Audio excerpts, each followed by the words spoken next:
So I'm really pleased to welcome this evening James Fortuna.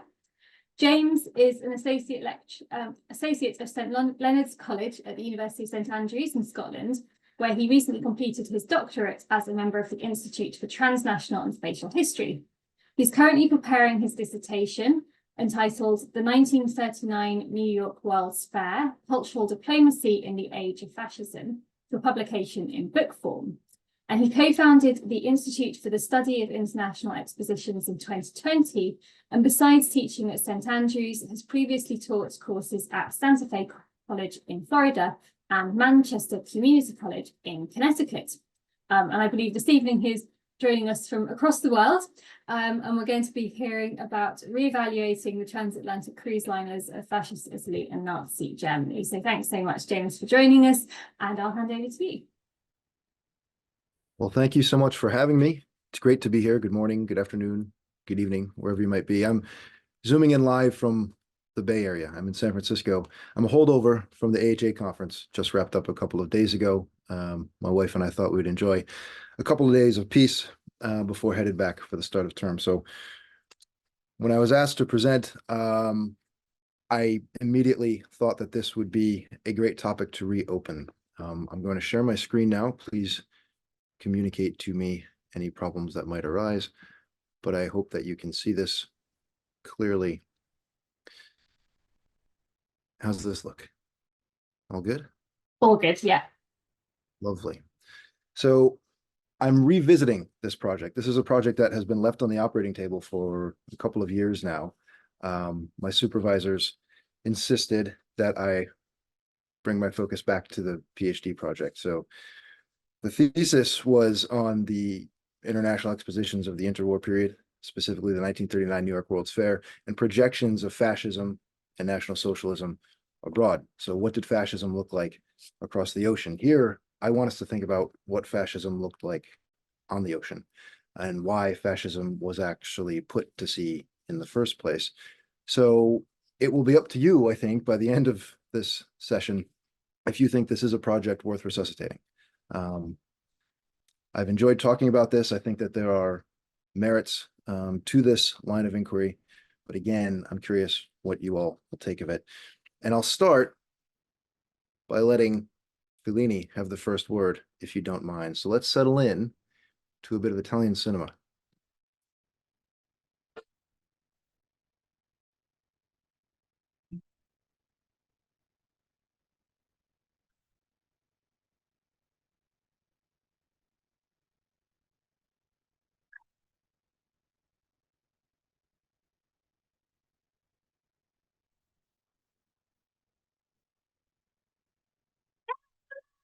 Bravo.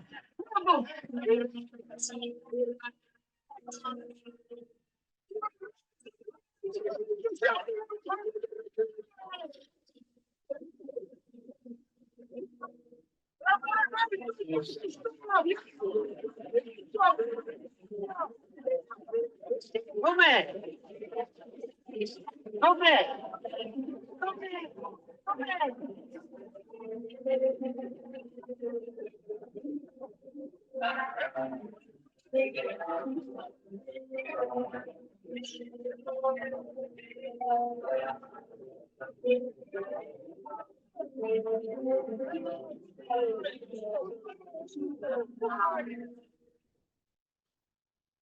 Now, even without subtitles, I think you can appreciate the ethos of this particular moment. But the one exclamatory phrase that might need translating, I'll simply translate for you. The greatest thing the regime ever built is what pops to mind once the Rex emerges from the shadows, from the depths, out of darkness into light. Near the end of Italian film director Federico Fellini's Amarcord, released in 1973, the SS Rex makes a surprise appearance. Off the coast of Borgo San Giuliano, a village not far from Rimini, the 51,000-ton ship emerges from the fog on an apparently chilly night to be greeted by a small flotilla of local citizens. As the cruise liner steams past the motley collection of rowing boats and fishing schooners, the expectant villagers hurl patriotic shouts in its direction. Hooray for the Rex, the greatest thing the regime ever built. Long live Italy. And before the ship slips into the darkness some 5 seconds later, a representative of the local mayor's office nearly tosses himself overboard to formally wish the ship and its passengers a safe onward journey.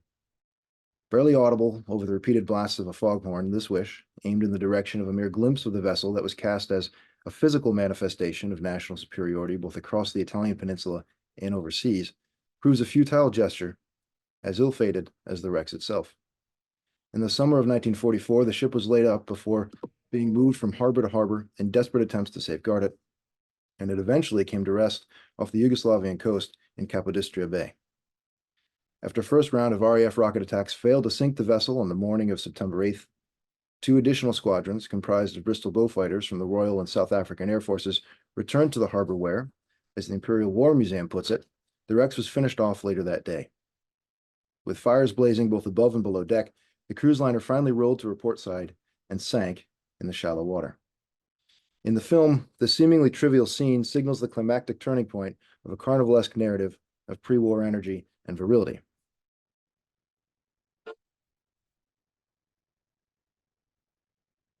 As the product of a similar fit of misdirected fascist vigor that saw the state commit to the rapid assembly of a new world-leading fleet of ocean liners, Fellini deftly deploys the Rex here as a floating symbol of the hubris and ambition that would ultimately leave the regime overextended and the country it ruled in ruin. Fonts of national pride while they lasted, the SS Rex, its sister ship, the SS Conte di Savoia, and many others of the Italian line served in a capacity similar to that of their pure liners built across the Alps in German shipyards. While Fascist Italy had relied on its high-profile transatlantic cruise ships to reinforce the prestige of the regime both at home and abroad, Nazi officials too saw value in producing massive, state-of-the-art, and easily identifiable vessels that would serve as floating symbols of a revitalized nation. Today, I'd like us to consider some of the more high-profile liners that sailed under the Tricolore of Fascist Italy and the Hakenkreuzflagge of Nazi Germany.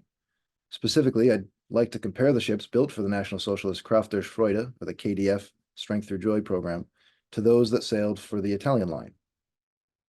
Where the KDF was an early initiative of the Nazi regime, the Italian line was the product of an eventual forced merger of three major shipping lines with pre-existing routes and interests that, until 1932, extended well beyond Mussolini's new corporatist system. Halfway through the period of dictatorial rule known in Italy as the Ventennio, however, the better traveled and more globally recognizable ships were brought under the consolidated command of the newly amalgamated Italian line.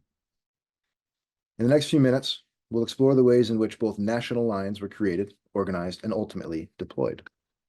Maintaining a dual-pronged analytical approach, this study will not only weigh the differences and similarities between the KDF and Italian line ships, but also identify some of the key points of creative, ideological, or even technological transfer in the development of both fleets.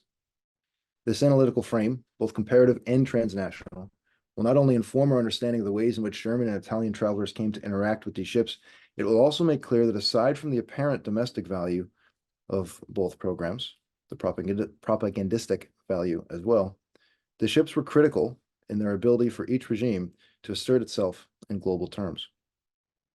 In a taxonomical sense, they were a new species of fascist design that often goes misclassified and is sometimes overlooked completely. In facilitating the international exchange of tourists and professionals, these ships served actively to demystify Italy and Germany for outsiders, while simultaneously legitimizing each country's new political system, both at home and abroad. Modern in form and function, but symbolically bedecked with neoclassical trimmings, these cruise liners can, and indeed should, be considered total works of art, reflective not only of the aesthetic mood of this particular period, but also of the movements that produced them. And the origins of the way I'm using this word, this phrase, total works of art, I'm thinking of the German word Gesamtkunstwerk. So I'm using it not just in the 19th century sense of Traumdorff, but the very 20th century sense of Marlowe as well. It's probably important to point that out. After a brief overview of the nature and geopolitical role of the already widely acknowledged general connection between design, international travel, and statecraft, we're going to evaluate the more specific diplomatic and indeed the cultural value of these ships to both the fascist and Nazi regimes. This analysis will also reveal the existence of certain links between the aesthetic features and architectonic tone of these vessels and the more prominent domestic design trends which, in the commission of buildings, redesign of interior spaces, or composition of advertising material, had been championed by both fascist Italy and Nazi Germany and cast as an extension of the creative disposition that regime leadership hoped would define its popular image. These claims will be defended in individual sections dedicated first to the fascist ships of the Italian line and later to the Nazi cruisers built as part of the expansive KDF fleet.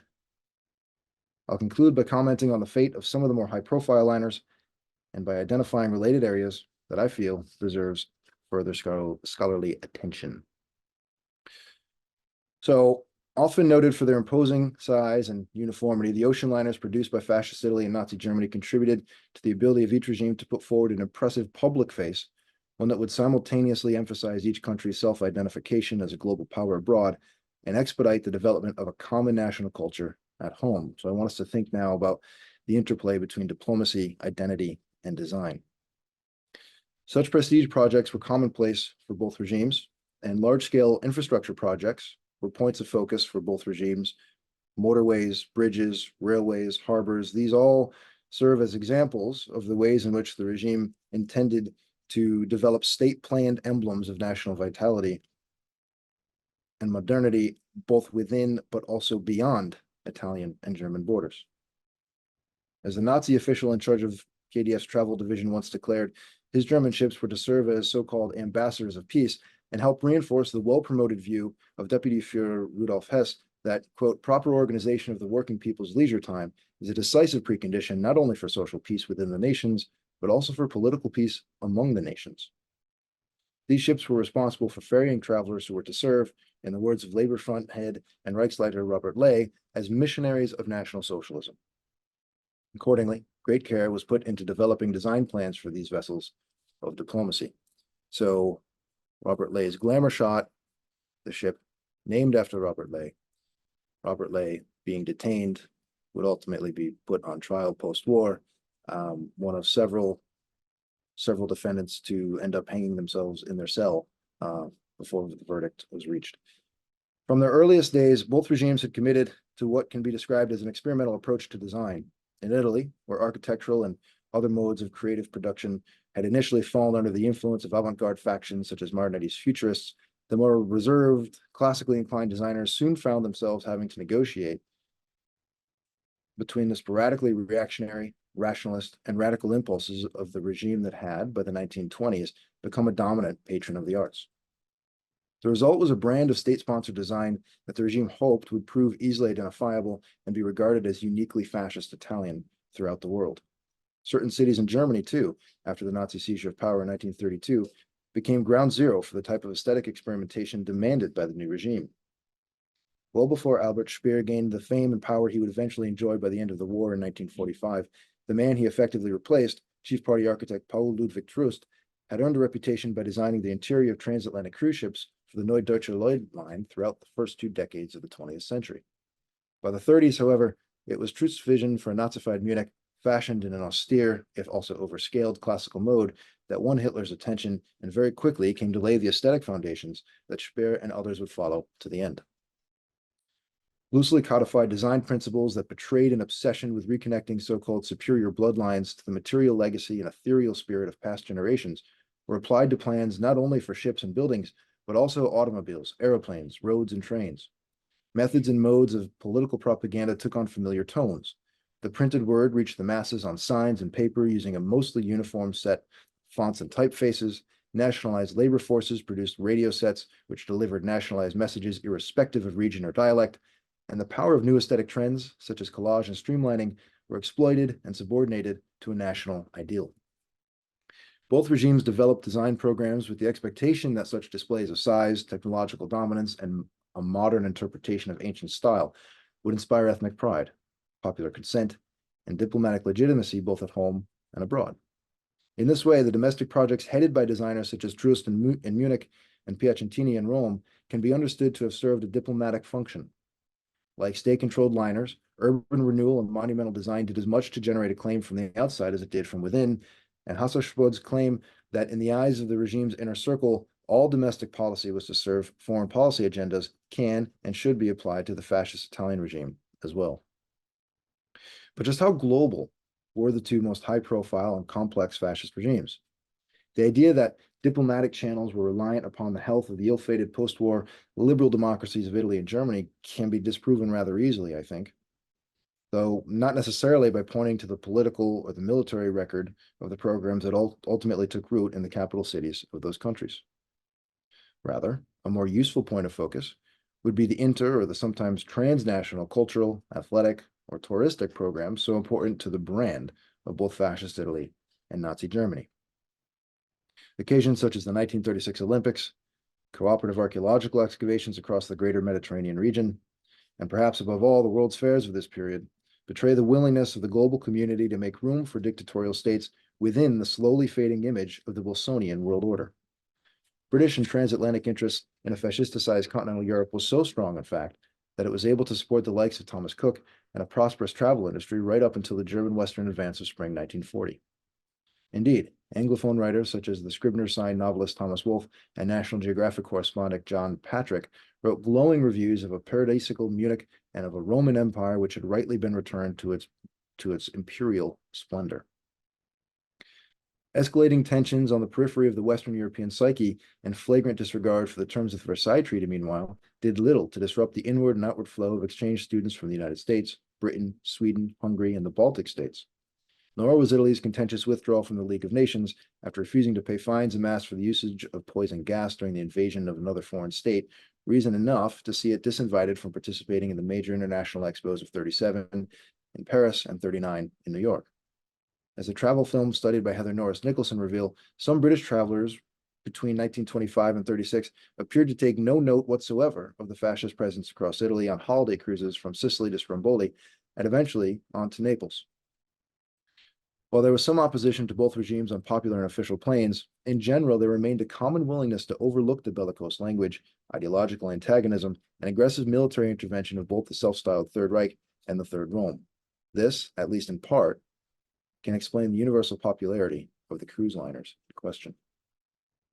What do we already know about the design history of fascist and Nazi cruise liners? Well, while surprisingly few historians have viewed the ships of either regime as products of the larger aesthetic programs that sponsored their design, work across various fields has improved our understanding of how these liners ought to factor into our thinking about the broader sociocultural policies of each regime. While later scholars, such as Margit Irving, have indirectly questioned some of its findings, the very existence of Ernest Hamburger's 1945 Institute of World Affairs investigation of the significance of the Nazi leisure time program suggests that the KDF fleet had indeed achieved international fame and was understood to be an integral part of the overall totalitarian agenda of National Socialist Germany, even before the dust settled in Berlin. In the second volume of his popularly received three-part study of Nazi Germany, the Third Reich and Power, Richard Evans placed the cultural mission of the regime, and by extension the KDF fleet, at the heart of its new power structure and social hierarchy. Evans' appreciation of the KDF ships was informed by the work of both Baranowski and Semmens, which, besides contextualizing the more Pacific international aims and dimensions of the Third Reich sociocultural policies, also offers valuable insight into the purpose and function of the sometimes overtly politicized travel between the wars. John Goose's 2011 analysis of the Reich's commitment to the promotion and the development of new technology, as well as the re-education of the producers of that technology, reveals the multifaceted role of the KDF ships as well. Ironically, though a number of Italian line ships spent more time traversing the world's oceans and hosting a more diverse cast of travelers than their German counterparts, less is known about the ships of fascist Italy, at least as far as their relation to the broader ambitions of the regime is concerned. While many existing studies acknowledge the debt owed by the KDF to the earlier fascist National After Work Organization, historians remain unwilling to compare the connection between these ships and the politically inflected leisure programs of each regime. The Italian organization, thoroughly researched by Vittorio de Grazia and more recently by Elena Vigilanti, set a clear model for the upstart German organizers to follow, but the two approaches to totalitarian administration of leisure have rarely been subjected to comparative treatment. Because the Italian line ships operated independently of the OND, the After Work Organization, whereas the Nazi ships sailed under the KDF banner, the comparison here is not all that straightforward. It is, however, necessary, as the ships served a similar function in both contexts. If, as social and cultural, as well as diplomatic historians, have neglected the ships of the Italian line, their aesthetic value has not been lost on the art historians or the curators who recently came together to produce an elaborate exhibition in Genoa, the port city where the majority of these liners were built. Though the exhibition did not focus exclusively on the ships of the Italian line, the expert commentary published in the related catalog does offer some insight into the variety of ways in which these ships were presented to the Italian public and used to leverage Italy's position on the rapidly changing global stage. On the history of liner and cruise ship design more generally, Philip Dawson's study in 2000 remains the main point of departure. Widely held as the landmark analysis of the evolution of cruise ship design since the 19th century, it places a heavy emphasis on the foundational value of the liners produced by and exclusively for National Socialist Germany, but has nothing at all to say about those produced, both concurrently and slightly earlier, by Fascist Italy. While Dawson claims that the remarkably standardized approach to all one-class accommodation of Nazi ships was, quote, well ahead of its time, he overlooks the Italian liners which hosted a decidedly more heterogeneous blend of passengers and, given that there were simply more of them, sailed a greater number of routes to a more diverse range of destinations. Dawson is correct that the KDF cabins represented a primal integration of domestic function with the structural form of the vessel herself in ways never before seen in shipbuilding history, but implicit in his omission is the charge that the fascist Italian liners were less inventive in their design. In the interest of presenting a more rounded view of transatlantic cruising in the interwar period, I want us today to consider the significance of the fascist liners to the international dynamics of the period in general and to the regimes that sponsored them more specifically. While often presented as trophies in their own right, the true significance of the Italian liners lay in their ability to connect a flamboyant, self-interested new regime to the outside world. Typically commissioned in pairs, the fascist cruisers covered the highly competitive transatlantic routes 2 hemispheres at a time. After the sister ships SS Roma and MS Augustus were launched in 1926 and 27, for example, the former was assigned to the South American route, while the later routinely crossed the North Atlantic between Genoa and New York. 12 other ships were also completed for the Italian line throughout the Ventennio. Of those, however, 3 were built in shipyards in Scotland and 1 in a shipyard in England, all before 1927, and likely to have been ordered in advance of any traceable degree of fascist influence. The remaining 10 ships were built in shipyards across the Italian peninsula and were more in tune with the regime's autarkic expectations. Besides these new commissions, the Italian line also absorbed 2 smaller, older ships, the SS Colombo and the SS Tel Aviv. Insofar as it would be possible to ascribe a certain character to the ships of the Italian line, they might be said to mirror the fascist sense of self, as well as any other element of cultural, architectural, or industrial production unveiled between 1922 and 1943. In their scope, their size, their speed, the new ships exemplified the dynamism so often described by regime officials in speeches and in print. Where assertions of Italian superiority in areas of high culture, such as drama and music, civic development, such as planning and architecture, and even academia, such as archaeological excavations and the publication of new scholarly journals, Roma comes to mind. These were necessarily localized, and each individual liner was a triumphant feat of Italian ingenuity, not only capable of being seen and experienced abroad, but designed to be seen and appreciated beyond the limits of Mussolini's new self-styled empire. In this sense, the ships were instruments of international competition, and it was no secret that the development of the Italian fleet was a bid for dominance that knew no regional boundaries. Within 2 years of their launch, both the Rex and its sister ship, the Conte de Savoia, competed for the Blue Riband, the prestigious, if entirely unofficial, honor bestowed upon the passenger liner that made the fastest transatlantic crossing in either direction.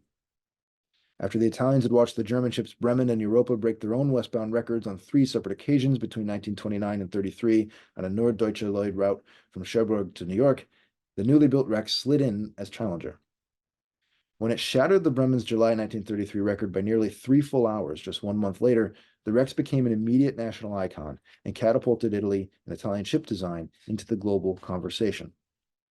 The Rex had maintained an incredible, for the period, speed of 28.9 knots on her trip from Gibraltar to New York and held on to the record for nearly 2 years before losing ground to the SS Normandy when she made the crossing from the British Isles to Ambrose Light in lower New York Bay. To date, the Rex remains the first and only Italian-line ship ever to win a Blue Riband. Speed, though, was not the only metric of interest to the shipbuilders of fascist Italy. Size and heft were also taken seriously, and if there exists any doubt as to whether or not the regime adopted the ships as symbols of state, one need only look to the roster of dignitaries charged with naming some of the more famous ships to understand the ways in which the ruling class capitalized on the fanfare generated by each launch. It was Etta Mussolini, daughter of the Duce, who christened the 32,650 gross ton Augustus before she made her inaugural crossing of the equator en route to Rio de Janeiro at the end of 1926, while the regally named Conte de Savoia was christened by Marie José of Belgium, Italy's last queen, well in advance of her official launch in November 1932. Over the span of 5 years, the standard size of Italian line ships continued to swell, and by the time the Conte de Savoia was completed, she weighed 48,502 gross tons, or 32% heavier than the Augustus. As the line's heaviest ship, however, the honor of naming the Rex was left to the Duce himself. The highly publicized August 1931 unveiling of the 51,062 gross ton Rex was a celebration intended not only to draw attention to Italy's new largest ship, but to the broader power and might of the regime. Before an audience that included King Emmanuel, Mussolini welcomed in the Rex while ushering out NGI, one of the three companies that the regime would see amalgamated within 4 months' time. After unearthing ruins of the ancient Roman port of Ostia, Mussolini's regime sought to complete its self-image by establishing a powerful, globally respected maritime presence. Accordingly, Fascist Italy's competitive approach to shipbuilding was not confined to the European coasts of the Atlantic. Although Italy hosted the Continental Advertising Association Conference in 1933, Italian thinkers had already been looking to more distant shores for inspiration. Since the end of the First World War, some Italian theorists had linked the advertising and consumerist culture so prevalent in the United States to its perceived geopolitical might. Advertising was regarded by some as America's sword and underpinned much American economic and diplomatic success. That characterization comes from Cavalli. It's a 1919 writing, so this is pre-March on Rome, but this is an idea that continued to circulate throughout the Ventennio. Not long after, Egisto Rogero argued that advertising could be a powerful tool in the fight amongst the nations, the fascist regime found itself in a position to create goods, experiences, and sentiments that would promote its cause alongside its worldview. Cruises, once commodified, became a vehicle for state-influenced consumerism and, as such, a medium of governmentality that would enable the regime to reach beyond its borders and exert influence in new ways. There's no denying that sea travel was indeed a commercial enterprise in fascist Italy. The interior of the Conte de Savoia, for example, was appointed by none other than northern designer Bega, an architect known at the time for his sleek treatment of stores, cafes, and hotels, and the ship was promoted to consumers as the fleet's lone seasick-proof liner, thanks to its new anti-rolling gyroscopes. In such ways, the liner celebrated, and indeed sold, a bigger, newer, more powerful Italian identity, not just to ethnic Italians, but to the world over. And they were effectively agents of the same powerful sense of national regeneration that the regime sought to promote across all facets of daily life in every corner of the globe. Transforming Italy into a 20th century sea power was central to the fascist strategy of identity reclamation, but the commitment of the regime to this Latinate concept of maritime domination was not limited to the expansion of a war-ready naval fleet. Under fascism, Italians could activate their cultural heritage by simply booking leisure or transit cruises. So this is a sort of reinvention of the Mare Nostrum idea. We see it play out in naval terms, but we also see a commercial reactivation of the Mediterranean. So let's turn our attention now to some of the German vessels. If the ships of the Italian line were designed to dominate the foreign competition, the ships of the KDF line were built to revolutionize domestic attitudes toward the international cruise experience. As the preeminent pair of a planned 30 ships, both the Robert Ley and the Wilhelm Gustloff, originally named the Adolf Hitler, were engineered to provide their passengers with a more egalitarian, if not completely democratized experience.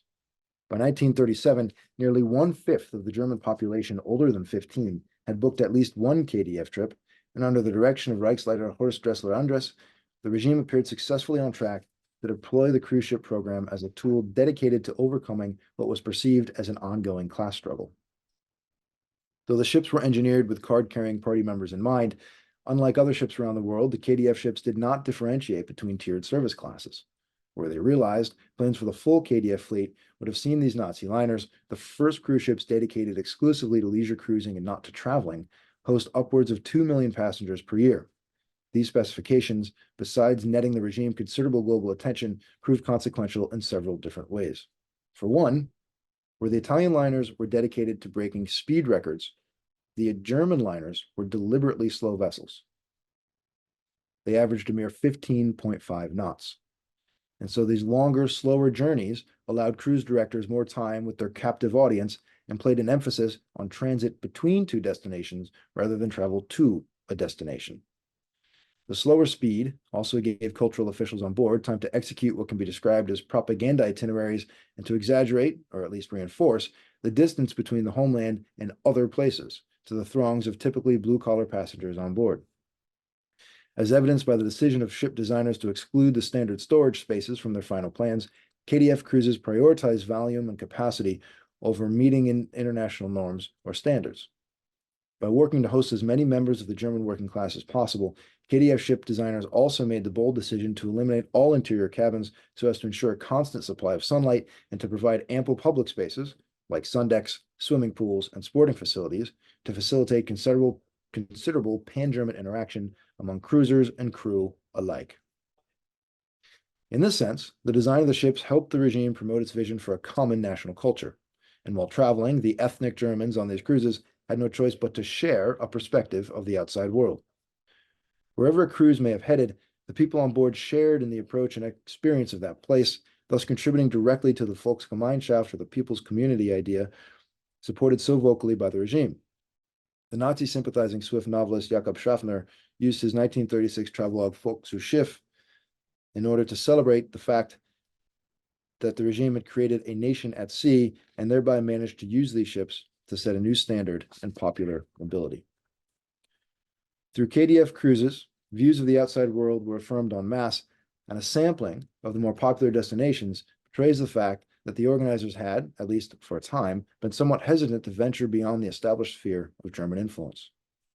Trips to countries or colonies ruled by dictatorial allies in Mussolini's Italy, Salazar's Portugal, and Metaxas's Greece, for example, were made early and often, even before the KDF had been able to supplement its inherited fleet with the two flagship liners.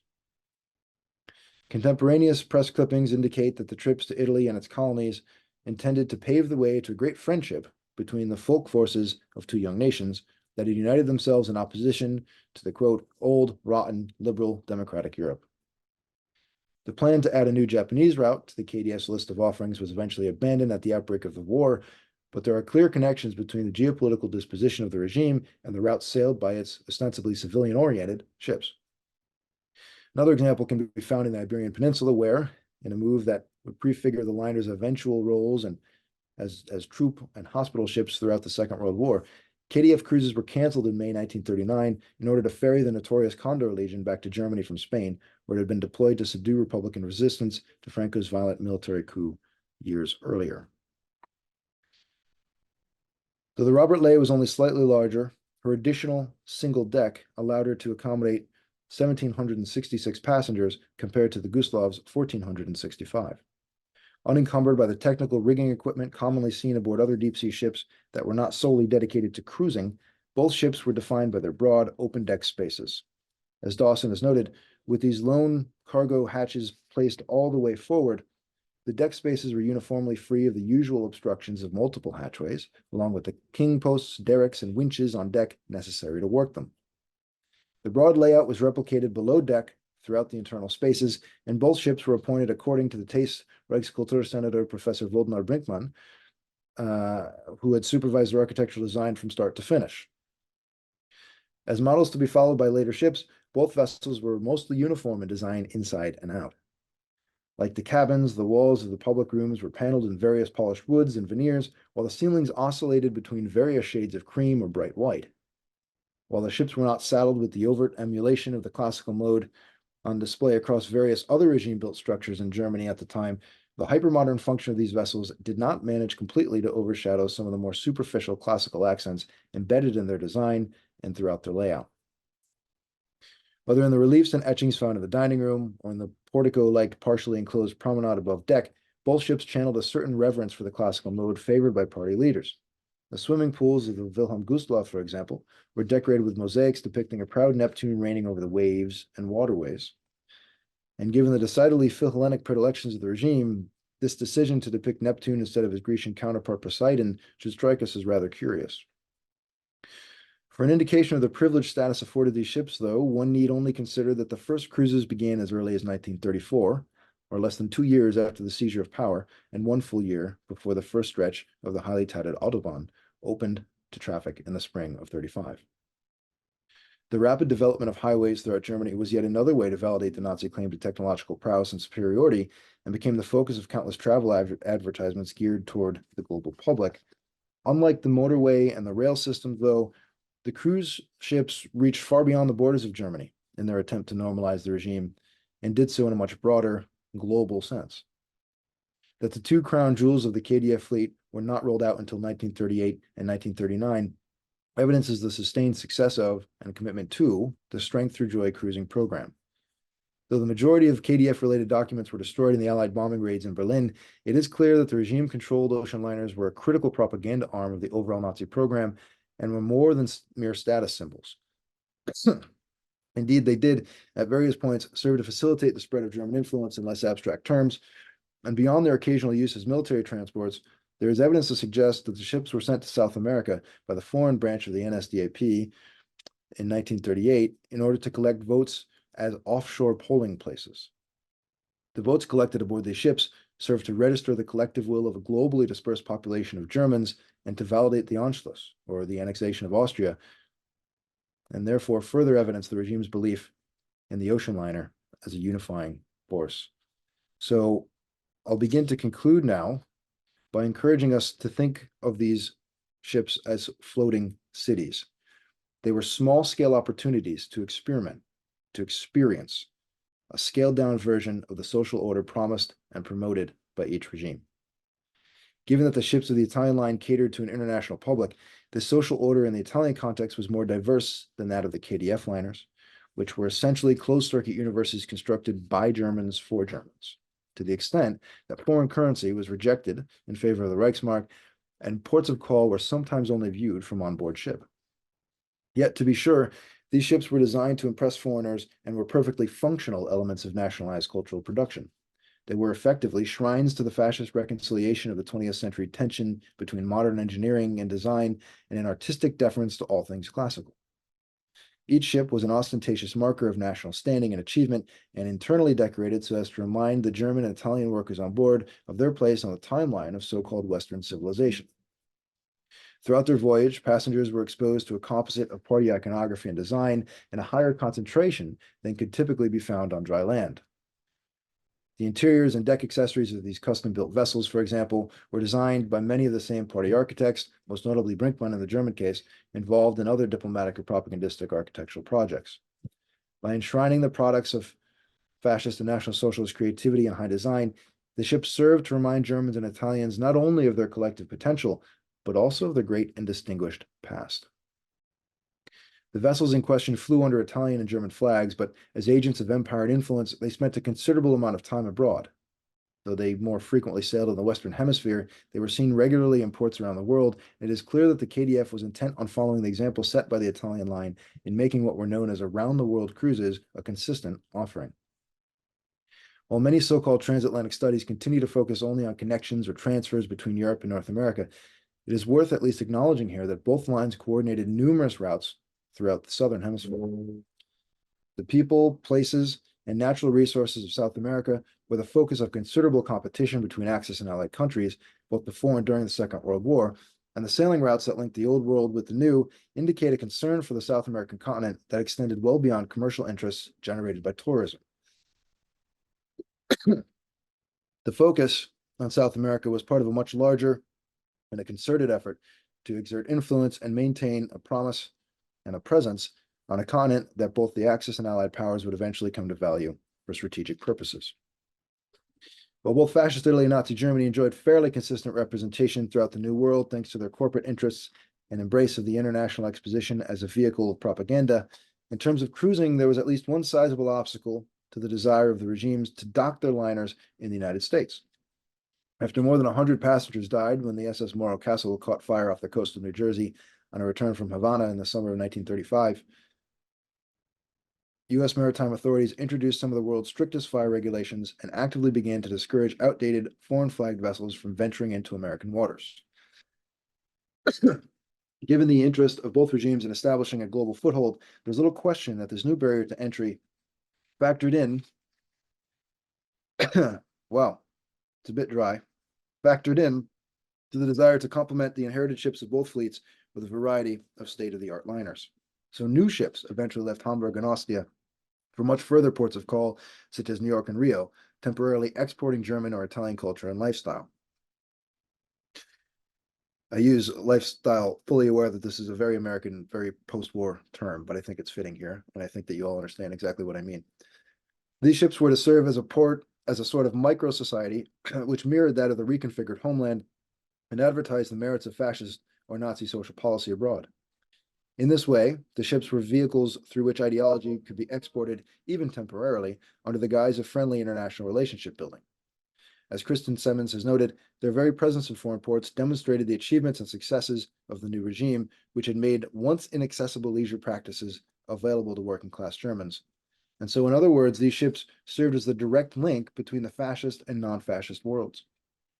They were designed to ferry people back and forth across the seas and facilitate the normalization of a globalized fascism. The goal was both to expose the subjects of each regime to the outside world of so-called tired liberal democracy and to showcase the superlative state of the reinvigorated or sanitized, to use one of Mussolini's favorite words, Germany and Italy. In this way, such transatlantic or trans-Mediterranean cruises, as well as the extravagant vessels which made up the fleet of each country, were further tools of legitimation, deployed by each regime to impress domestic and internal populations simultaneously. While the majority of KDF and Italian line ships were lost by the end of the Second World War, the Italian line itself managed to survive the conflict. After several rebranding campaigns and some degree of administrative reorganization, which saw the company turn its focus from cruises to freight, the Italian line remained state-owned until 1998 and later existed as a private business until it was eventually acquired by a North American shipping company in 2002. Though both the Robert Ley and the Wilhelm Gustloff were also lost by 1945, the sinking of the latter by Soviet torpedoes in January 45 remains the deadliest civilian sea disaster to date. A brief look at some of the East German and Soviet ships built after the Second World War suggests that both liners set forth a lasting model.